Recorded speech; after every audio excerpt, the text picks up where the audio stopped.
Chapter 18 Dark Days. Beth did have the fever, and was much sicker than any one but Hannah and the doctor suspected. The girls knew nothing about illness, and Mr. Lawrence was not allowed to see her, so Hannah had everything her own way, and busy Dr. Bangs did his best, but left a good deal to the excellent nurse. Meg stayed at home lest she should infect the Kings, and kept house, feeling very anxious and a little guilty when she wrote letters in which no mention was made of Beth's illness. She could not think it right to deceive her mother, but she had been bidden to mind Hannah, and Hannah wouldn't hear of Mrs. March being told and worried for such a trifle. Jo devoted herself to Beth day and night, not a hard task, for Beth was very patient, and bore her pain uncomplainingly as long as she could control herself.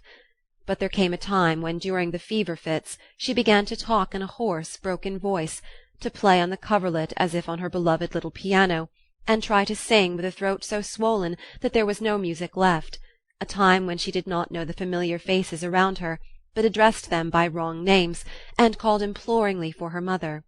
Then Jo grew frightened, Meg begged to be allowed to write the truth, and even Hannah said she would think of it, though there was no danger yet. A letter from Washington added to their trouble, for Mr. March had had a relapse, and could not think of coming home for a long while. How dark the days seemed now, how sad and lonely the house, and how heavy were the hearts of the sisters as they worked and waited, while the shadow of death hovered over the once happy home.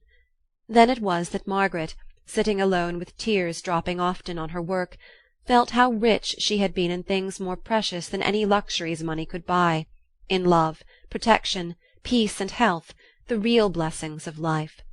Then it was that Jo, living in the darkened room, with that suffering little sister always before her eyes, and that pathetic voice sounding in her ears, learned to see the beauty and the sweetness of Beth's nature, to feel how deep and tender a place she filled in all hearts, and to acknowledge the worth of Beth's unselfish ambition to live for others, and make home happy by that exercise of those simple virtues which all may possess, and which all should love and value more than talent, wealth, or beauty.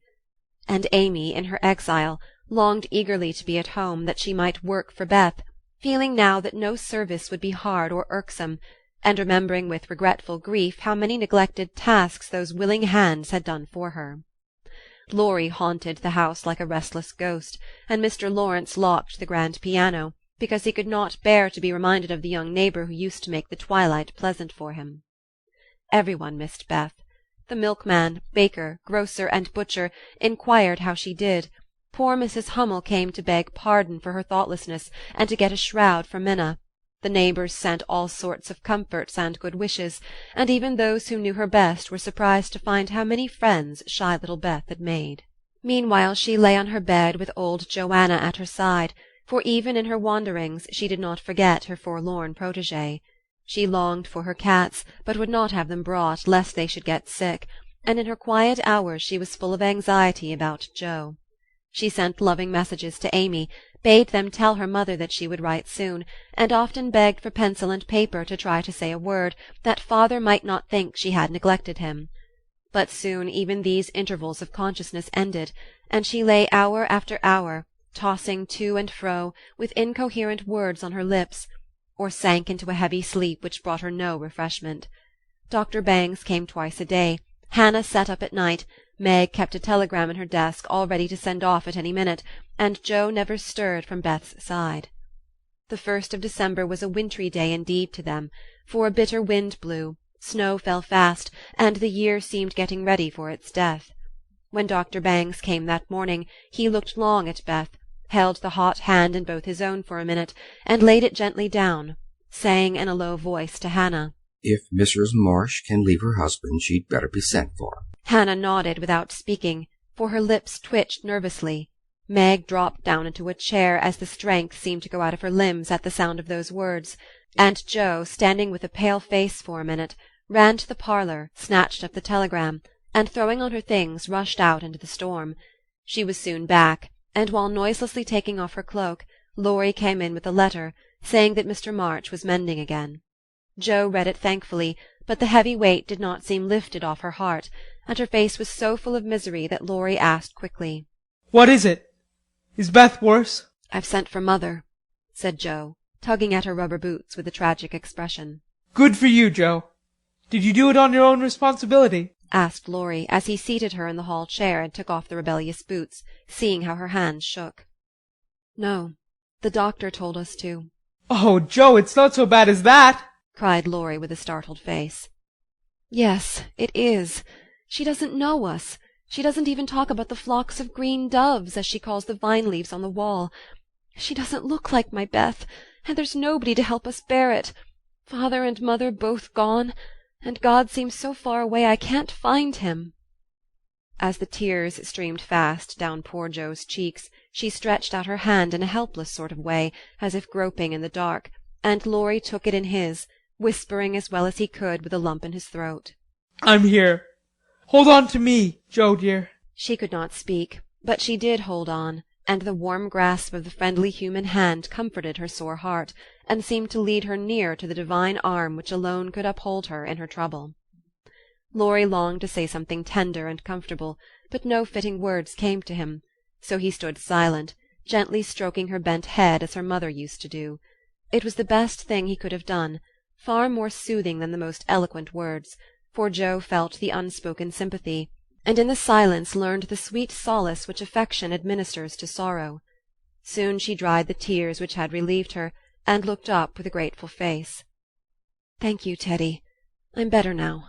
I don't feel so forlorn, and will try to bear it if it comes." Keep hoping for the best. That will help you, Joe. Soon your mother will be here, and then everything will be all right. I'm so glad Father is better.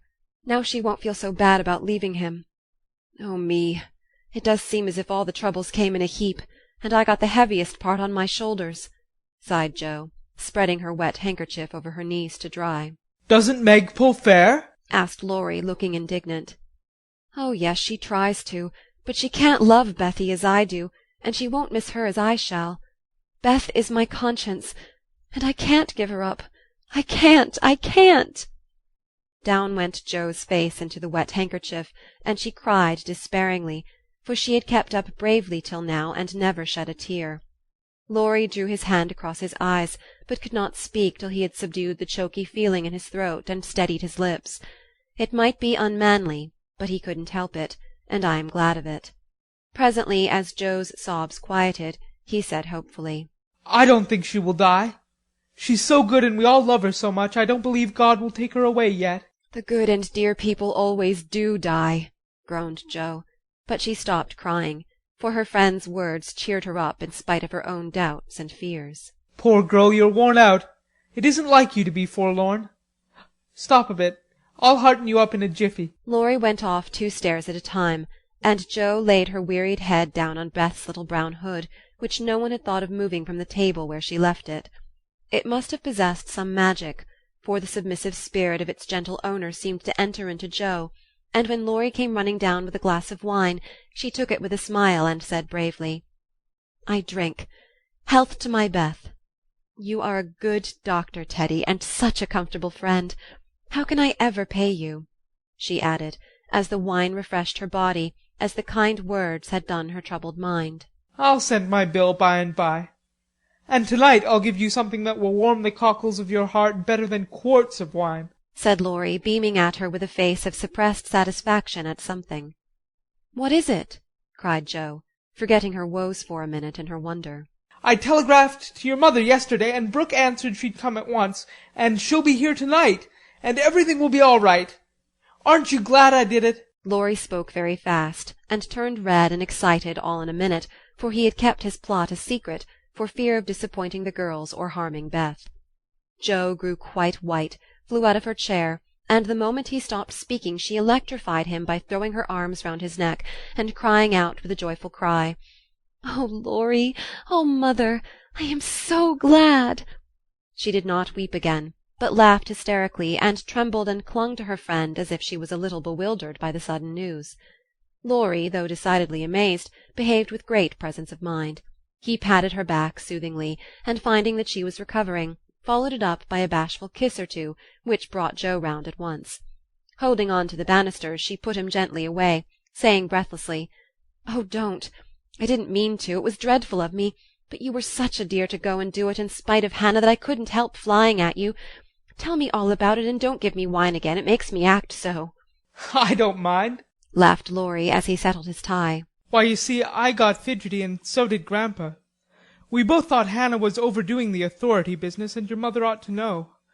She'd never forgive us if if anything happened, you know. So I got Grandpa to say it was high time we did something, and off I pelted to the office yesterday.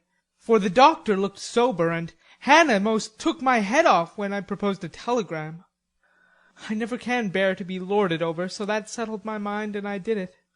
Your mother will come, I know, and the late train is in at 2 a.m. I shall go for her, and you've only got to bottle up your rapture and keep Beth quiet till that blessed lady gets here." "Laurie, you're an angel. How shall I ever thank you?"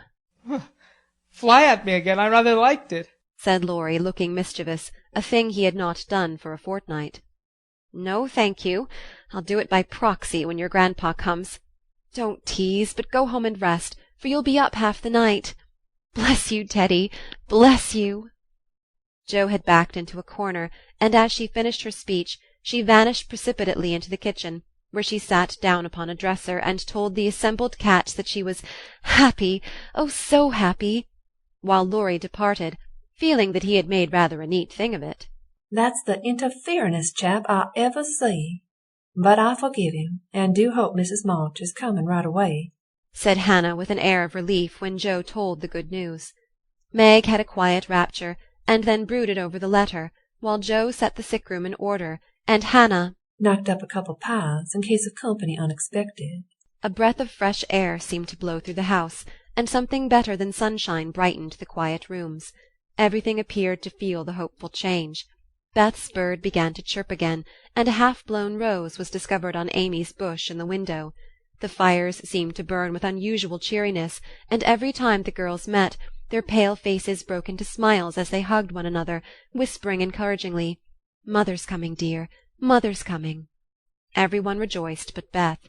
She lay in that heavy stupor, alike unconscious of hope and joy, doubt and danger. It was a piteous sight, the once rosy face so changed and vacant, the once busy hands so weak and wasted, the once smiling lips quite dumb, and the once pretty well-kept hair scattered rough and tangled on the pillow. All day she lay so, only rousing now and then to mutter, "Water," with lips so parched they could hardly shape the word.